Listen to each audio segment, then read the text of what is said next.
So we're starting the way that we always start, with a line, and we're about to draw a four-fold design. And we'll add an arabesque design inside of it, which I handed out in class, so I'll give it to you when you come to class if you missed it. But I'll show you how to draw the four-fold star. In class, we used a radius of 9.7, but you can use any radius to draw a four-fold, and they always start the same way. We start with a circle in the center. It's not a mouse.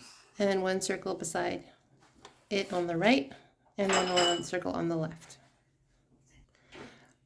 Next, we want to get a perpendicular line that cuts across our middle circle. So what we do is we draw an arc where the circles intersect on the top, and we do the same thing on the bottom.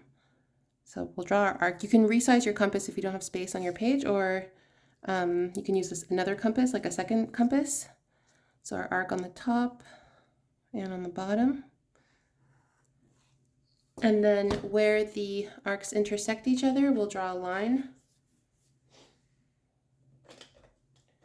I'll just draw it in pen here. So we connect where our arcs intersect and our center, and that should be the perfect perpendicular line, and that's how we would draw this. Okay, and then where our perpendicular line and our initial circle intersect at these 2 points, we draw our last two circles, and we should use the same radius that we started with. And you can always, like, let's say you resize your compass, you can always check to see that your circle is the same size by just using the radius again. I wouldn't suggest using a ruler, I would suggest using the radius again. So now we draw our last two circles.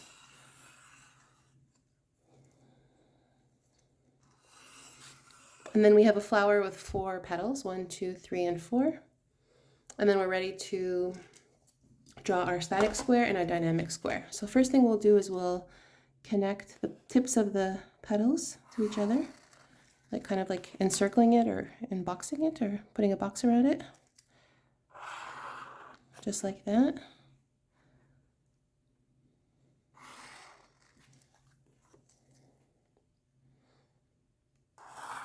And then we'll draw the diagonals, so through the center, through opposite petals of the flower. You can go across the page.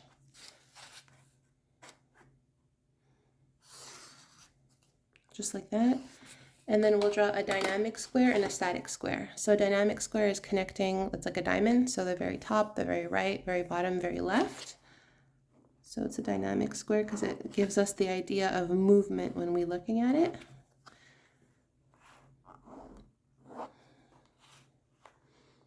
And a static square is just like when that looks static, and it's where our diagonals and our original circle intersect.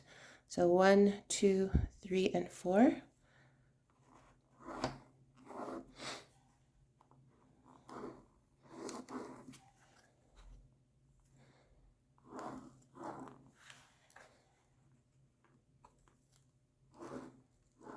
And there we have an 8-pointed star, and I'll highlight what we want to keep from this star. So I'll highlight it in, let's go with a purple here.